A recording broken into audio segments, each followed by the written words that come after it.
Hello, everybody. Welcome to On the Homefront. Very happy to have you with us once again. Our program is busy once again. For the third part of the show, we're going to have a wonderful artist interview with musician Terry Hanck. He's based in California. He has a new release out called Grease to Gravy. It's very soulful. It's a mixture of New Orleans with blues and R&B, a really nice album. And the music that he plays will do very well up here in the Quiet Corner. So we're going to talk to Terry on the phone later in the show. Halfway through, we're going to talk to Karen Warinsky again. She's the curator. She's a poet and a writer herself. She's also curating a wonderful series of poetry readings called Poets at Large. And tomorrow they have a special event in Mystic that we're going to talk about. But right now, I'm very happy to focus again on the good work of the Cultural Coalition serving Southeastern and Northeastern Connecticut. Happy to have the studio again with Baird. She is the Outreach and Impact Coordinator. And the Northeast Coordinator also is Dia Baxter. She's with us now for her second visit. Welcome back to the studio, Dia. Thank you so much. It's lovely Good to be have you here. both here again. Hey, happy to be here. You bet. So there's a lot going on right now, so I'm going to just let Kia get right into it to give you some good news. We'll also talk about Make Music Day, which just happened as a global celebration, and we'll see how that went. So welcome back to the studio. Thank you. Thank you for having me. So happy summer. Yeah, it's here. It's here. We've been waiting for it, and it showed up, right? We're baking. So that's actually what I wanted to say. I wanted to just remind people about all the cool things that happen in Connecticut in the summer. We wait all year for it. We do. And then eventually, we pack a bunch of stuff in.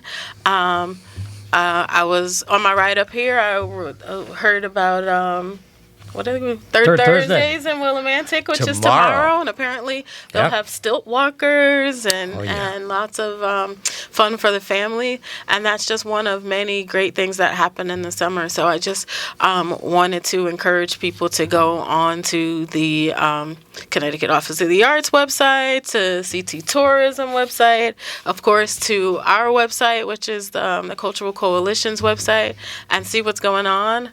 The other plug that I wanted to remind people about is the CORE calendar, which is CORE, which stands for Calendar of Regional Events. And you can Google CORE calendar, or you can go to our website. It's events.culture sector or something like that.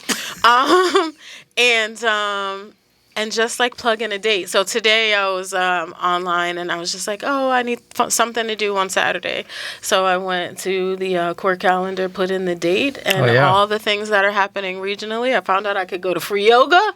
I could go to the La Grua Center. This Friday I could go to the La Grua Center and hear free music on their green. Lots of things that are happening at museums and at local venues all throughout the summer. So great time to get outside. Dia and recently went on the water taxi, right? I saw that came up cool. on the, so in New London, the Heritage Park has the water taxi that you can go to a couple of spots around Fort Trumbull in New London. How was that for you? It must have been awesome. Being in the water? It was lovely. My son had a great time. Yeah, it was beautiful. Yeah. That's right. So we love Eastern Connecticut, which also reminds me that there's a website, Everything Eastern CT, as well, that also has upcoming events and things on it.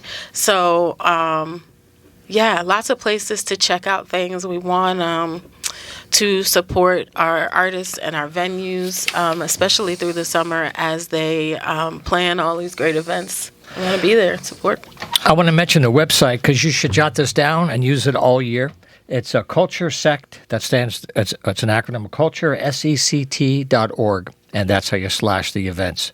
You can also sign up to get newsletters throughout the year to keep you informed of special arts training, grant opportunities, funding opportunities. So if you sign up, you can get this stuff automatically when it's available. And you can also have your events posted in that CORE calendar. It's a real resource. And I know you're always looking for people to use that more and more. Absolutely. Yes. We were joking about how everything seems to fall on the same day, right? So the more people that use the CORE calendar and programs like that, the more organizations can kind of collaborate. If you're having your opera on this day, we'll have it on that day, kind of thing. So that everyone doesn't have to be like me and try to be in 12 places all at one time. You do that pretty well. At least I'm 10, good 10, at it. 12, you're pushing it. I've got 12, I get that. over the years, I've learned to be in multiple places, but yeah. So yeah, great resources for folks to share their events, and really great resources, especially kids are out of school, parents are looking for stuff for kids to do. Oh yeah. We love a free event, free outdoor event. So please do take advantage. Now, actually, so Dee is with us. She's the Northeast coordinator. And maybe you could talk about the kind of work you're doing all the time to connect people in the region a little better. And you have a gathering coming up in August you want to mention now. That is correct. Take it away. We have our cultural connect events where it's usually in the evening, and it's where people come and kind of congregate for a couple of hours. We're going to do things a little bit differently here in the Northeast for at least the next couple of events. We're going to have an event on Thursday, August 28th, and it's going to be from 10 a.m. to 12 noon, so that those who work in the evenings or busy giving lessons or whatever they're working on, this way it'll give them some time in the morning to meet with me, because I really would love to get to meet people. That's been a little bit challenging because everybody's so busy. So we're going to have it at the Vanilla Bean Cafe, that's a great spot. Which is a great spot, and that's in Pomfret Center. And so what you can do is just come by. You don't have to stay for the full 2 hours. You can come by for a few minutes. And if you come by, we will buy you a cup of coffee. So just if you were planning on getting coffee anyway and you're stopping by, then just pop in, say hello, get to meet me. Maybe we could I could find out a little bit more about some of the great organizations up here in the Northeast. So yes, and then of course everybody already knows how amazing the Vanilla Bean Cafe is, but I just learned today, I know I'm new to Connecticut, so I just learned this today, that they have walls of artwork. And they give 100% back to the artists of any that sell. I did not know that. Yeah. That's just such a beautiful thing. So they do live music there. They do, and poetry as well. Oh yeah. Cool. So they're a wonderful organization, and we're happy that we can partner with them for this. Yeah. So I guess, Dia, what do you think is as you're learning about the region, what do you think are some of the obstacles people are facing, or some of the opportunities you see that you're learning about that could make things better? Because people here are sometimes isolated. They're spread out. Some of them belong to guilds and councils. Some of them don't. So what is your sense of the community itself nowadays? It's very funny that you're asking this, because Kia and I were just talking about this today. Yeah. I am finding that communities are more in silos, that it's hard, people don't congregate in the same way that they do, like, say, outside of New London. So that's my job, is to work with what you all do here. So I'm going to go to these smaller towns and have these smaller events where I can meet people one-on-one and not try to expect to have these big, bigger events, because that's just not how it works up here. So I will get to all these little towns eventually, but we'll start with this one and see how that goes. But I'd like to visit all the towns. Yeah, well, the personal touch works out here. Yeah. And there are councils and guilds. There's probably 8 of them in the area here that we have on the air once in a while. They have members and they're working, but they're always looking for people to join as well. There's still a community there that can be better connected. Yeah. So if anybody has a coffee shop or a gallery where they would like me to come and just spend a couple of hours, I would love to do that. So please contact me. Culture Sect. That's at culturesect.org. Culturesect.org. It's probably too soon to ask, but do you have any idea of what's going to be happening with any of the funding for the arts? Some people are asking me, and we don't know about the federal stuff yet because they're still dropping the axe. But at the state level, have you heard anything at all from the folks about how things are impacting groups that have funding that may lose it? People have applied and they've received money, and some of that money is being clawed back now after the fact. 100%. Oh, yeah. Yes, that is the case. It's been devastated. Theaters have been devastated that way. So I'm not sure what you hear up there, but just, what do you hear down the pipeline? Well, I'm a grant writer by trade, so I know that with my experience, sometimes it's taking a very long time for grants to get funded, even if they're awarded. 4 or 5 months or even 6 months is not unheard of. Whereas usually it was, okay, you were awarded and within weeks you would get those funds in your account. Everything's a little bit, more meticulous, more slow going. So that's not great. But I am happy to say that in Connecticut, there are still plenty of state grants.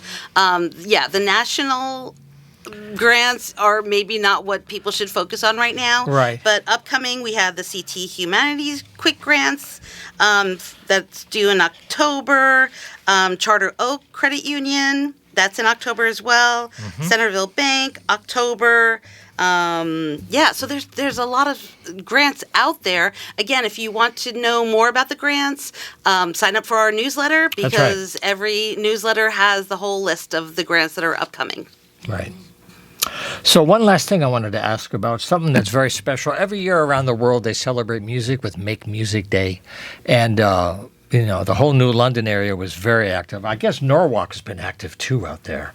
But what did you hear? How did people do when they celebrated the solstice? Oh, my goodness. It was amazing. Make Music Day, like you said, is on the summer solstice. It's the longest day of the year. And apparently in Connecticut, it's going to keep getting the hottest to be the hottest day of the year, too. But it was great, not just in New London and Norwich, but here in Willimantic, where we are currently.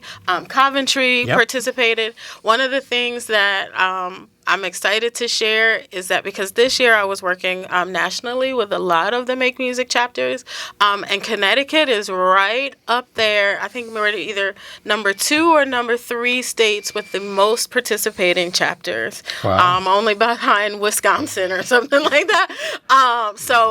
We are on a mission to take that number 1 spot and have the most communities that are participating in Make Music Day. So from Fairfield to as you said, to Norwalk, Northwestern Connecticut, Southeastern Connecticut, the Northeast, Hartford. It had been a while since Hartford, downtown Hartford had participated. They participated again this year. So also a plug for communities that want to get on board to start thinking about it now, because, January comes really fast and then it'll be 2026 and we'll be looking at June again.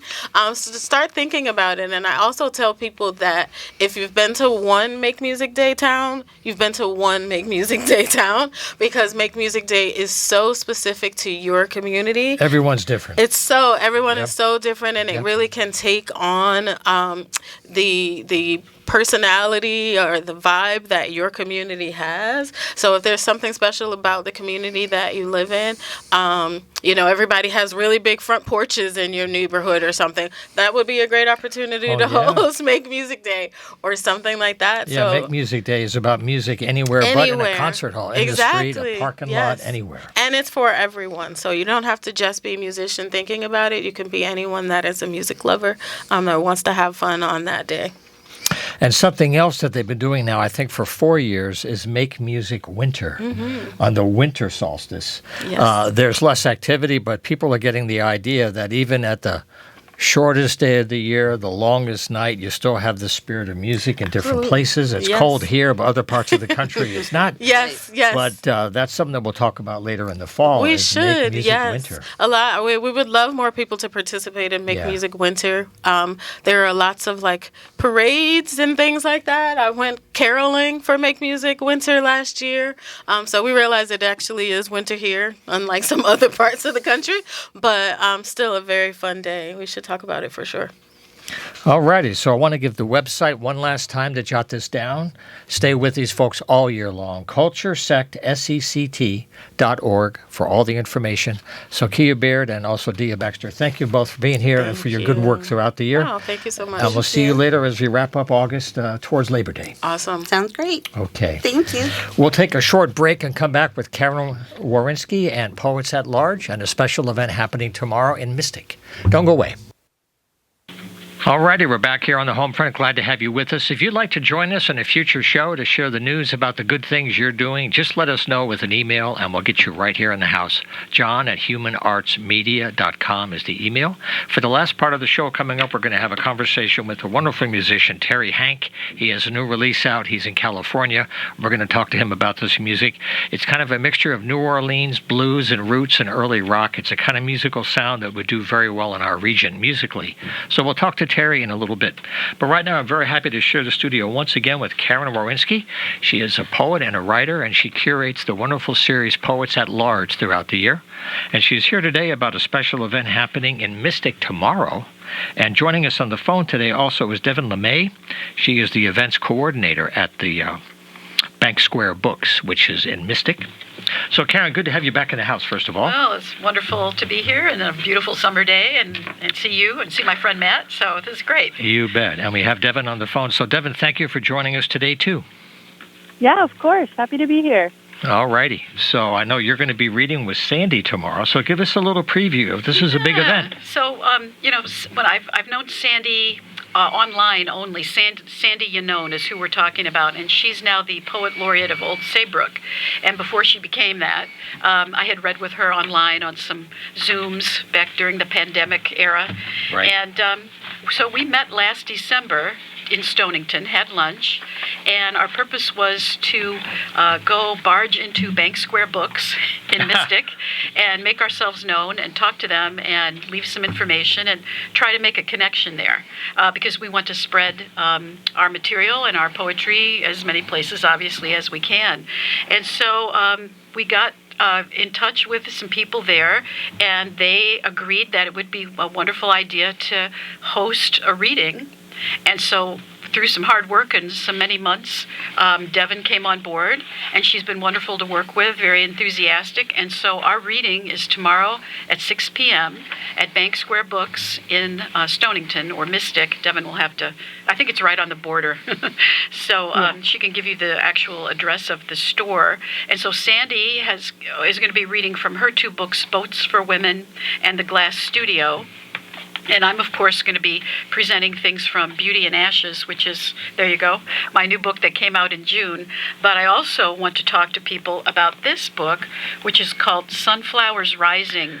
It's an anthology for peace. You mentioned this before. Yeah, and I finally have my copy.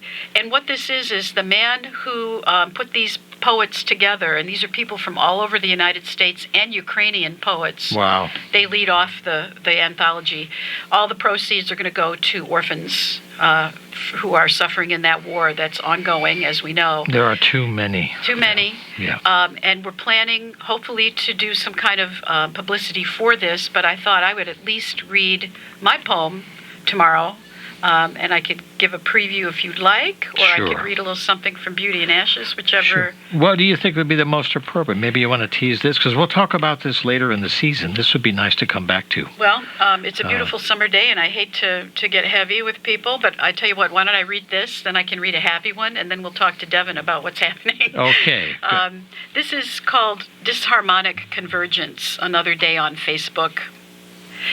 They reached through the screen toward me, the Korean woman mourning the loss of that one precious life, the one she carried in her womb, the one hoped for, planned for, who couldn't live on breath.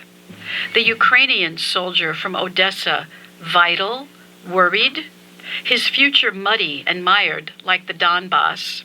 A poet from Bangladesh, sounding a cry against the depravity of child marriage. Palestinians and Israelis, both scrolling and posting their way through images none can fathom. And suddenly I am Hecate, standing at a crossroads, guiding people through a tough intersection, typing comments of solace. The world shakes beneath our feet.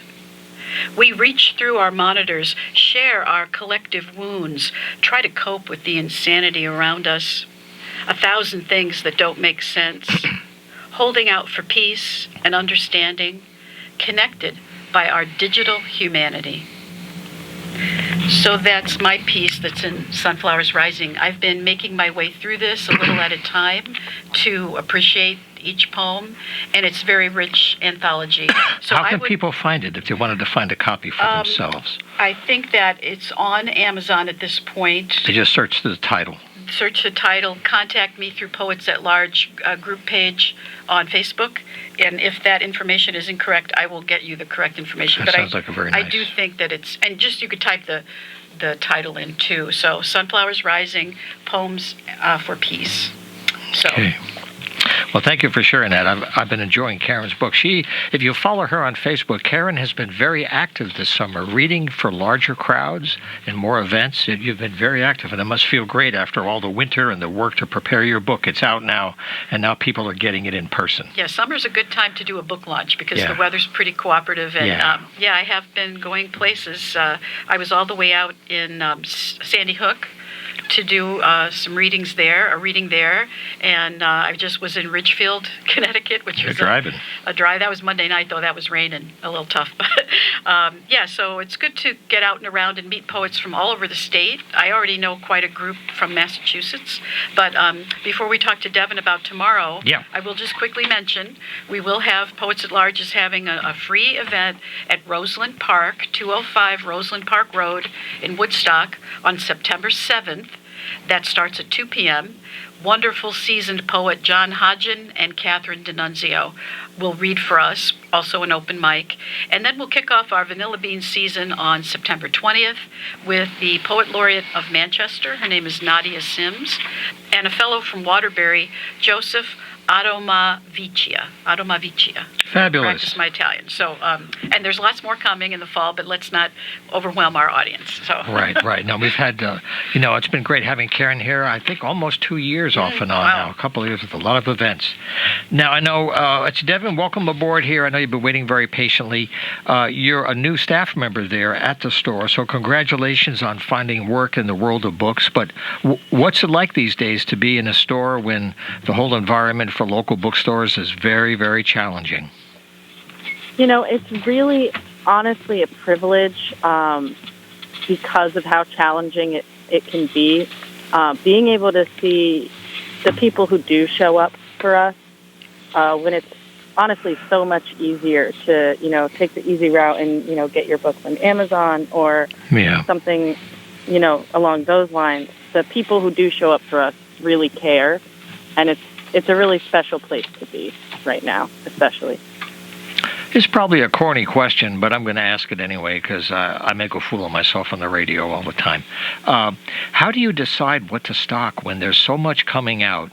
There's always the world of pop books, and they're massively promoted and, the best of lists. But there's so many books that are not heavily hyped, that are precious, that don't always get the attention. So how do you juggle mass, well-known authors that people want to look for with very nice surprises? I think that in particular is what's special about local bookstores and Bank Square Books in particular is our staff is so well read and so passionate about a lot of these smaller titles. I mean, we have an entire book club dedicated just to books published by smaller presses. Right. So, even if something isn't necessarily going to be a bestseller on, like the internet or on, the top 100 type list kind of thing. Yeah. We have the people in the heart of the store who are able to get those into the hands that are looking for them, because sometimes people come in, they don't even really know what they're looking for, and that's when we can point them in the right direction for books like that. Yeah, that's back in the days of wonderful record stores when you would know the artist, but you didn't know the title, and the staff members knew everything you needed to find it. And that's also a very challenging model, too. Going to shop for records today is pretty depressing, actually. Newberry is so sad. But that's another radio show. I will say one thing. Please. That attracted me to Bank Square. When you walk in, there is a 7-foot bookcase in a prominent position when you first walk in that says poetry. Oh, very and nice. They really do they take a minute, to highlight that and to support local writers. So that was one reason we wanted to get a connection there for sure. And that is intentional. That big looming bookcase of poetry is something that we're really passionate about. Are there other things that you're talking about doing in the summer or fall? While we have you here, we'd certainly love to have you back if things come up later in the year. Absolutely. What else are you cooking up there? We've got a lot of author events coming up here in August. We do a lot of author talks and signings pretty constantly. We get local authors in, and we get some bigger names. A couple that are coming to mind this month. We're having Spencer Quinn for an author talk and signing on the 23rd of August. And that's going to be like a little bit of a mystery book that he'll be here for. We're going to have some kids book event story times coming up. We have a local author, Deb Adamson. Her book coming out, Goodnight Broom, is a witchy spin on Goodnight Moon. Oh, that's funny. And then we have a midnight release party for a new murder mystery book coming out called Not Quite Dead Yet, and that's going to be a more popular book called by Holly Jackson. The author won't be there, but we're going to be having games and prizes and snacks, and it's just a really great way to find your people. And you said starting at midnight? Well, the book comes out at midnight. The actual event won't be starts at 8 p.m. Oh, okay. I was going to say, my goodness, you guys are dedicated to a bit of a late night if it started right at midnight. That's a little too Harry Potter for me, let me tell you that. Now, how about our website, though? If folks wanted to track these events and learn more about what you're doing, how can they best stay connected to you? Everything, all of our events go right to our website, banksquarebooks.com. We also have a local author event request form on that website as well. So, if you're trying to get your name out there and you have something that aligns with our store, we're always happy to have local authors. But banksquarebooks.com for both of those. We also post all of our events on our social medias. We're Bank Square Books on Facebook and Instagram. Okay. I'll say this, too. And we're here. The address is... Go ahead. We're at 80 Stonington Road in Mystic. We recently moved from downtown. So hopefully better we're parking over by for you. the Big Y. Hopefully better 100%. parking for you. Oh, my God. I love the town. That is it's the beautiful. biggest plus. It's a beautiful town. It's very picturesque. The bridge, the river, but trying to park there, like you need a helicopter. No, this new location is fabulous, and I would just say too that if you go on their website, it's like they have something going on every day. I mean, you guys are knocking it out of the park. It's a busy place, so you could get overwhelmed scrolling through all the events, but just it's true. Put your finger on one and go. We think of it as something for everyone. Yeah, it's a good day trip. Have a meal. Here's some poetry. What a way to spend a day, And again, it's Bank Square Books, and it's 80 Stonington Road in Mystic. The website is banksquarebooks.com. Karen, any last-minute items before we close today? Anything I can do a happier poem if a happier like. poem. Okay, we'll close with a happy poem. Poem, and you're going to get a smattering of everything if you come down there tomorrow. So it's not all going to be politics. It's a little bit of everything. This is, for my kayak friends out there, it's called Mirage. No motors, only the lap of the lip of water kissing ancient rock in a spring-fed pond. A favorite spot of nipmunks, Mohegans, Pequots, Narragansetts. Now a town swimming hole frequented by colonial progeny.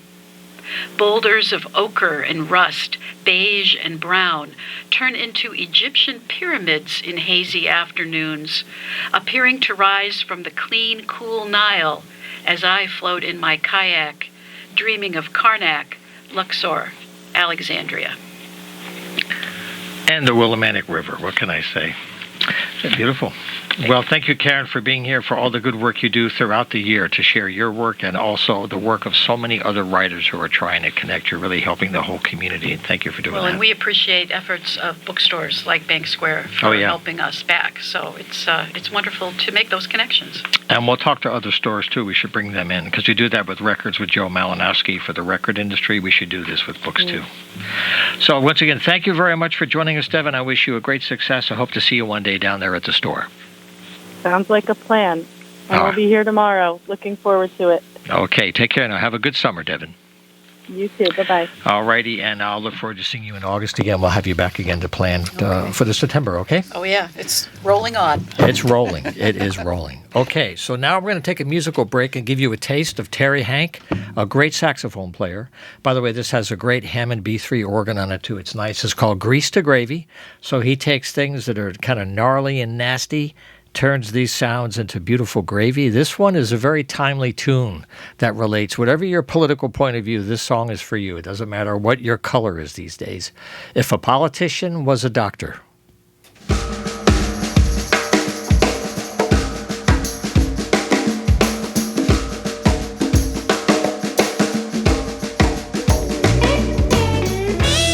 Man, you know what? You know how much lying you hear these days? You know, it comes too easy. That's right. You know what they expect you to lie, You know, truth is, I don't know what the truth is anymore. Let me tell you about it. If a politician was a doctor, laying right down in jail. If a politician was a doctor, laying right down in jail. That's right. Telling all of his patients everything is swell, everything's alright. Give him a great big dose of some big fat lie. Give him a great big dose of some big fat lie. The operation was successful, but that poor old patient died. Yes, he did.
All righty, we're back live. That was a taste for you of the new release from Terry Hanck. It's called Grease to Gravy. I've been playing some tracks off this in recent weeks. The one we just heard is a perfect tune for these crazy days, whatever your political point of view or party or flavor. This song spoke to you. It's called If a Politician Was a Doctor. And somehow people end up in the hospital. But if you heard the song, you know what Terry's talking about. Terry, thank you for joining us today. I think you're on the phone from California. Welcome to the airwaves. All right, John, thank you. Nice to be here. You bet, man. I really like the record, and I hope one day we can talk to people about getting your music out here, because this kind of sound people here really enjoy in Eastern Connecticut. I got to tell you, it's a great sound. That'd be great. Love that.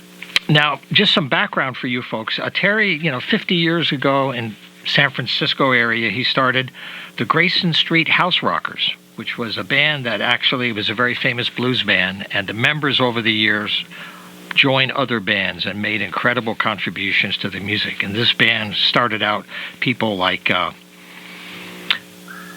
of Power. I don't know how really famous we were, but we were appreciated, and we were in the Bay Area there, right? Berkeley. But you're right, we're like a farm team, That was the word. Canned Heat, Santana, Elvin Bishop, some of the real roots were laid. Right. Some of those players were part of the early days. Well, these guys in the band would go, some of them went off and played in those bands later on. And yeah, of some course. of them came back, it went up and down. That's why I said it's kind of like a farm team. But we were, and musicians liked us, which is, that's death to a band, as far as, when musicians like you, usually ends up nobody else does. So. Well, that's the life of the music, that everybody lives in their own ways, Sure. But the question is, though, as I read some of the bio that I got from Dennis, I learned earlier on as a young guy you got into jazz radio, and John Coltrane really touched you in some way. And I just wondered if you could mention how he touched you, because he's hit so many people in different ways. I just wondered for you. Well, it's that it was before I was playing, before I started playing the horn. I was out in California, Southern California. I was surfing, basically. I read that, yeah. In the ocean, and I was listening to.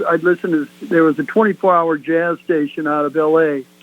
I believe it was KBCA, but they had great DJs and everything, and they played everything. It was AM. It was an AM station, 24 hours a day, and they played. This is like 1964, 65. Right.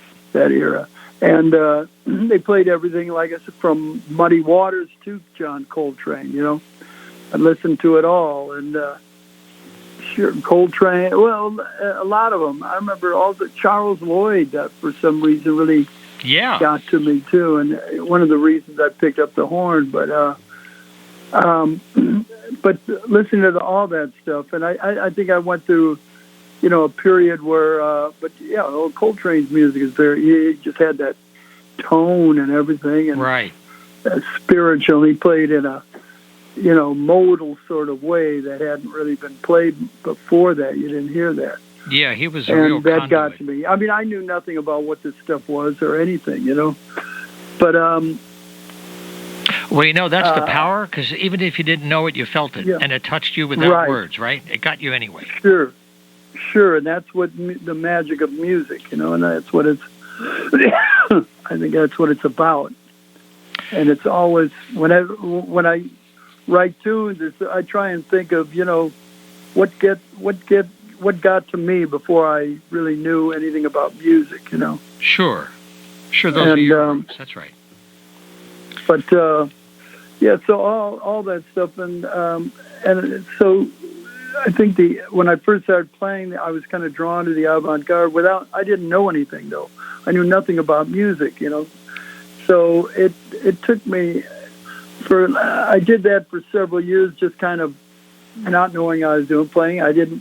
I took a few lessons, but then I quit. I was traveling a lot around, and I just didn't.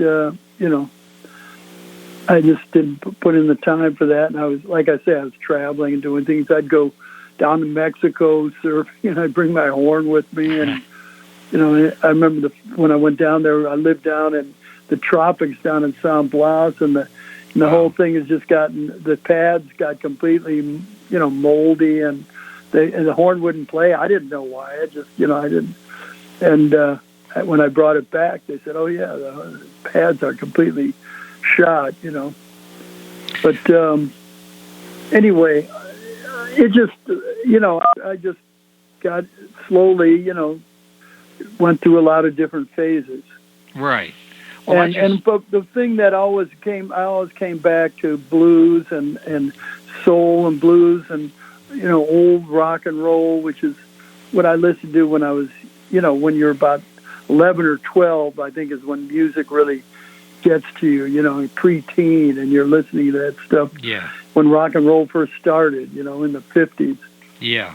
No, actually. At least to the white audience, rock and roll, Well, it crossed over, and it brought a lot of music to white audiences that just didn't have access, right?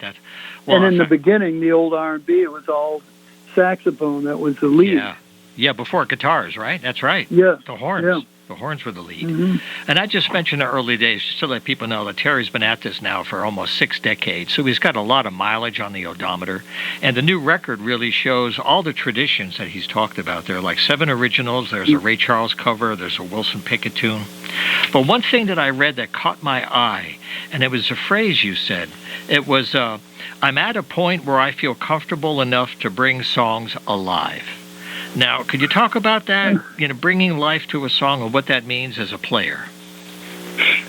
Yeah, well, I think I've sort of, after all these years, I think I got to the point where, I can make music, I can make music and, make it happen, Yep. Make the music happen. Not in all cases, but I just feel like I've gotten that point where, I feel like, I'm confident in the fact that I can, make music and try and make something, say something, with it. Mm-hmm. And that's all, not always, it's not like a literal thing, say something with it, because music is transmitted so many different ways, It's communicated on so many different ways, Yeah. I don't think we even understand, Well, the challenge is it's not about the words, but that's all we have sometimes. Right. And the words only go so far, right? Right, exactly. And back in the old days, a lot of times words were done were like codes, Sure. Because they couldn't say certain words, or they, Oh yeah, back in those days, you play the drums, you're in trouble. You can't even play. But that's an old story that is for another kind of radio show. Sure. But the thing that I wanted to share is the process of working with the Little Village Foundation, because Dennis McNally's given many, many fine artists, and this guy with Jim Pugh has put together this foundation that's really helping music stay alive at the local level. Can you talk about how you work with Jim and what he's trying to do with this foundation? Well, I've known Jim for a long time, probably since about, 79 or 80. And so I've known him for years and years. And I've always just loved him and his playing. But when he started this foundation, that was a whole nother level of stuff he was into and doing, which was just, he's finding, he takes music that would normally not get to the, wouldn't be commercially viable or whatever, but it's music that has merit and represents something from a community, people, and that's saying it's a voice of different cultures within the community, That's right. And it's, so it's something that, deserves to be heard, and it's good. So he's, really gone just to great strides to find the stuff and bring it out and record it and get it in front of people. And it's pretty amazing, It is. I just want to mention the website. People can jot it down because I've talked to several of these artists, and they're doing wonderful work at the local levels. It's called littlevillagefoundation.org. Now, one thing I wanted to share with you, Terry, is because you're tapping into these roots, younger people today are rediscovering some of these roots, and they're checking out this so-called older music. And I wondered, when you play the audiences, you're going back many decades, how are you getting reactions from young people, the music that they maybe never heard on the radio, but they heard it because of you? Well, I have the young people come up and they just love it. A lot of young people, a lot of them hear it and they just, some of them obviously don't even hear it. You know, they could stand right in front of it and it's not going to mean anything to them because they're, you know, that's always been the case of people that are just sort of programmed into the, you know, whatever music being fed them. And, but a lot of young people now just hear this music and they go crazy. They love it. And they come up and tell me, you know, tell us, you know, how much they love it, you know. So, and from other countries too, people visiting from other countries, young people love it. But, it's really, it's nice to see, you know, they come up and they hear it and it talks to them, you know. I think it's music is timeless, you know. Yeah, it really is timeless. That's part of the beauty. That's right. And I mean, you'll hear people now. There's more bands that are getting into playing, like even music from the 20s in New Orleans and all this stuff. You know. Yeah, bringing it back. And they're and playing it good. So it's just like I said, music is a timeless thing, and I think, you know, as a culture, we sort of reached a point where music didn't really move forward, you know, and kind of, I don't know what it did, but sort of branched off, and now young people are discovering all this great stuff that's back there, and they don't have a prejudice about it, or you know, they hear it and they feel it for what it is, you know. Right. That's the encouraging thing, and that's why I'm trying to do these interviews with guys like you and Jim, because you're working it every day and you're keeping it alive this way. And I wonder, for folks that are going to follow you, I know you're on the web at terryhanck.net. That's Terry, TerryHanck. Don't forget the C there, .net. Right. And so what would be there if folks give you a little preview of what you set up there for us to learn more? Well, you can... there's some videos there, and then I don't think you can hear the actual recordings. You know, you can see videos of live recordings, right, or live shows, live performances. A few videos there, but as far as hearing the songs themselves, it's pretty easy nowadays with all these streaming services. Yeah. And most people have them. Unfortunately, we don't, as musicians, we don't make much money off that. All those streaming services, somebody's making a lot of money, but we aren't making it, you know, we're making just mere fractions of, it's not even, you don't even see a result. It's basically nothing. Well, you know, Terry, every musician I've interviewed has said that they're not getting it, and that the whole balance is just way off. For the creators to not get anything is high thievery, you know. And back when they talked about, you know, in the old days, musicians getting screwed by the guys in business, it's worse now than it was then, you know. Yeah, that's right, Terry. Well, look, I just want to mention the site again is terryhanck.net, Hanck. The littlevillagefoundation.org is the website when you can connect to all of these recordings that we're talking about. The one that is from Terry, Grease to Gravy. By the way, a great title. Yeah. Taking some real nasty, gnarly stuff and making it very sweet. So thank you for that title, Grease to Gravy. All right. Well, Terry, all right, and they can order CDs off my website, too. There's a way just to order them from my website. Okay. There, and also I think from portmerch.com. Okay. Portmerch.com All is right. another one.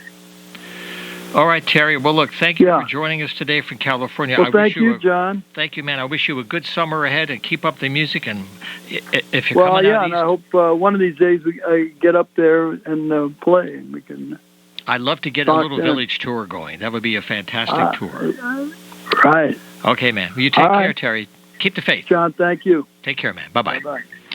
All righty. Time flies on the home front. We got to go. See you next week. Thanks again very much for keeping the faith.